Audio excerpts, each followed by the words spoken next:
ാണ് എന്ന് പഠിപ്പിച്ചു. കണ്ണുകൊണ്ടുള്ള അശ്ലീല കാഴ്ചകൾ കണ്ണുകൊണ്ടുള്ള വ്യഭിചാരമാണ് എന്ന് പഠിപ്പിച്ചു. ഹൃദയം കൊണ്ടുള്ള വൃത്തികെട്ട ചിന്തകൾ ഹൃദയം കൊണ്ടുള്ള വ്യഭിചാരമാണ് എന്ന് പഠിപ്പിച്ചു. ഇങ്ങനെ ഓരോ ശരീരത്തിന്റെ ഓരോ ഭാഗങ്ങളും ഉപയോഗിച്ചുകൊണ്ട് ചെയ്യുന്ന അശ്ലീലതകൾ അത് ആ അവയവങ്ങൾ ഉപയോഗിച്ചുകൊണ്ടുള്ള വ്യഭിചാരമാണ് എന്ന് പഠിപ്പിച്ചെങ്കിൽ വ്യഭിചാരത്തിന് അല്ലാഹു നൽകുന്ന ശിക്ഷ എന്താണ് എന്ന് ഞാൻ നിങ്ങളുടെ മുന്നിൽ വിവരിക്കേണ്ടതില്ല. അങ്ങനെയാണ് എങ്കിൽ സഹോദരിമാരെ, ലാ തഖ്റബു സിന എന്നാണ് വിശുദ്ധ ഖുർആൻ പറഞ്ഞത്. വിശുദ്ധ ഖുർആൻ പറഞ്ഞത് നിങ്ങൾ വ്യഭിചരിക്കരുത് എന്നല്ല, വ്യഭിചാരത്തിലേക്ക് അടുക്കരുത് എന്നാണ്. അപ്പോൾ തീർച്ചയായും ഒരു മനുഷ്യൻ വ്യഭിചാരത്തിലേക്ക് അടുത്താലും വ്യഭിചാരത്തിലേക്ക് അടുക്കുവാൻ സാഹചര്യം ഒരാൾ ഉണ്ടാക്കി കൊടുത്താലും തെറ്റു തന്നെയാണ്.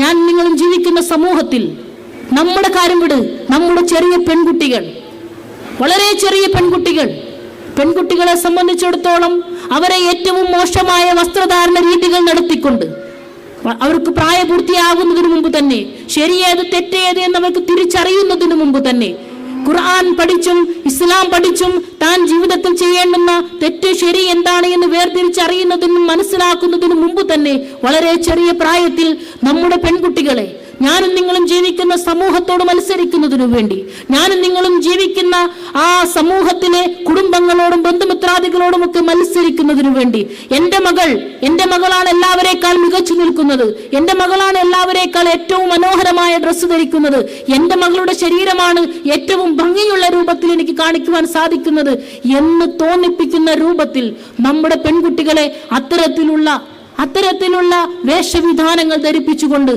വിദ്യാലയങ്ങളിലേക്ക് പറഞ്ഞയക്കുന്ന മാതാപിതാക്കൾ, പുറത്തേക്ക് പറഞ്ഞയക്കുന്ന മാതാപിതാക്കൾ, നമ്മുടെ പെൺകുട്ടികൾ അത്തരത്തിലുള്ള അവരുടെ ശരീരത്തിന്റെ നിമ്നോന്നതകളെല്ലാം കാണുന്ന പല കുട്ടികൾക്കും ഞാൻ ചെയ്യുന്നതിന്റെ തെറ്റെന്താണ്, അല്ലെങ്കിൽ ഞാൻ ധരിച്ചിരിക്കുന്ന വസ്ത്രത്തിന്റെ ഗൗരവം എന്താണ് എന്ന് പോലും തിരിച്ചറിയാത്ത പ്രായത്തിൽ നമ്മുടെ പെൺകുട്ടികളെ അത്തരത്തിലുള്ള വസ്ത്രം ധരിപ്പിച്ചുകൊണ്ട് പുറത്തേക്ക് വിടുമ്പോൾ ഉമ്മമാർ വളരെ ഗൗരവത്തിൽ ആലോചിക്കേണ്ടതുണ്ട്.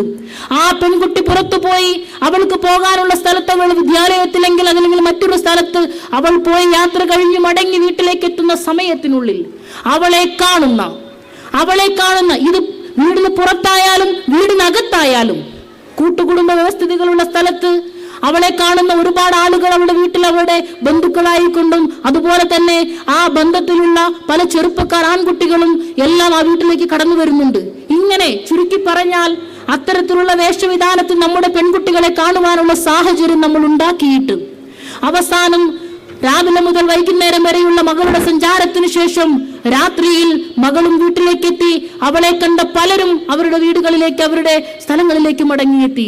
രാത്രിയുടെ ആ ഇരുട്ടിൽ കിടന്നുകൊണ്ട് ആ പെൺകുട്ടിയുടെ ശരീരത്തിന്റെ നിന്നോന്നതകൾ മനസ്സിലിട്ട് താലോലിച്ചുകൊണ്ട് മനസ്സുകൊണ്ട് വ്യഭിചരിക്കുന്ന ആളുകൾ നമുക്ക് ചുറ്റുമുണ്ട് എങ്കിൽ തീർച്ചയായും സ്വന്തം മകളെ വ്യഭിചരിക്കുന്നതിന് വേണ്ടി പരപുരുഷന്മാർക്ക് വിട്ടുകൊടുക്കുന്ന മാതാവായി ഞാനും നിങ്ങളും തീരുന്നുണ്ട് എന്ന ഗൗരവം ഞാൻ നിങ്ങൾ മനസ്സിലാക്കേണ്ടതുണ്ട്. സഹോദരിമാരെ, തീർച്ചയായും പരലോകത്ത് നേരത്തെ സൂചിപ്പിച്ച കാൽ കീഴിലിട്ടുകൊണ്ട് ചവിട്ടിയരക്കപ്പെടുന്ന മാതാക്കളായിട്ടാണ് ഞാനും നിങ്ങളും ജീവിക്കുന്നതെങ്കിൽ എന്ത് വിദ്യാഭ്യാസം നമ്മുടെ മക്കൾക്ക് നൽകിയിട്ട് കാര്യം? എത്ര നല്ല ഭക്ഷണം അവർക്ക് നൽകിയിട്ട് എന്ത് കാര്യം? എത്ര നല്ല സൗകര്യങ്ങൾ അവർക്ക് നൽകിയിട്ട് എന്ത് കാര്യം? ഇല്ല, പരലോകത്ത് രക്ഷപ്പെടുക സാധ്യമല്ല, സ്വർഗം കരസ്ഥമാക്കുക സാധ്യമല്ല. ഇതുപോലെ ജീവിതത്തിന്റെ ഓരോ മേഖലകളിലും സഹാബി വനിതകളുടെ ചരിത്രങ്ങളും അവരുടെ ജീവിതത്തിൽ അവർ നേടിയെടുത്ത, അവർ സഹിച്ച അവരുടെ ത്യാഗങ്ങളുടെ ചരിത്രങ്ങളുമെല്ലാം ഒരു കാതിലൂടെ കേട്ടും ഒരു കാതിലൂടെ കളയുവാനുള്ളതല്ല. മറിച്ച് എന്റെയും നിങ്ങളുടെയും ജീവിതത്തിൽ ഒരുപാട് സ്വാധീനം ഇതിലൂടെ ഉണ്ടാകേണ്ടതുണ്ട്. അതുപോലെ തന്നെ വിശുദ്ധ ഖുർആൻ പഠിപ്പിച്ചു. തീർച്ചയായും യാ അയ്യുഹല്ലദീന ആമനു, വിശ്വാസികളായ ആളുകളോടാണ് പറഞ്ഞത്. യാ അയ്യുഹല്ലദീന ആമനു ഇന്ന മിൻ അസ്വാജിക്കും വ ഔലാദിക്കും അദുവ്വൻ ലക്കും. തീർച്ചയായും വിശ്വാസികളായ ആളുകളെ, നിങ്ങളുടെ ഭാര്യമാരിലും നിങ്ങളുടെ മക്കളിലും നിങ്ങൾക്ക് ശത്രുക്കളുണ്ട് ട്ടോ. ഫഹ്ദറുഹും, അതുകൊണ്ട് നിങ്ങൾ സൂക്ഷിച്ചു കൊള്ളുക, നിങ്ങൾ ഭയപ്പെട്ടുകൊള്ളുക എന്ന് പറയുന്ന ഒരവസ്ഥാവിശേഷം. എന്തേ കാരണം? ഇത്തരത്തിൽ ഭൗതികമായ ജീവിതത്തിനു വേണ്ടി, ഭൗതികമായ സുഖലോലുപതയ്ക്ക് വേണ്ടി, ഭൗതികമായ പല സന്തോഷങ്ങൾക്ക് വേണ്ടി ദീനിനെ വലിച്ചെറിയുവാൻ തന്റെ ഭർത്താവിനെ പ്രേരിപ്പിക്കുന്ന സാമ്പത്തികമായ മേഖലയിലും അല്ലാതെയുമൊക്കെ തന്റെ ഭർത്താവിനെ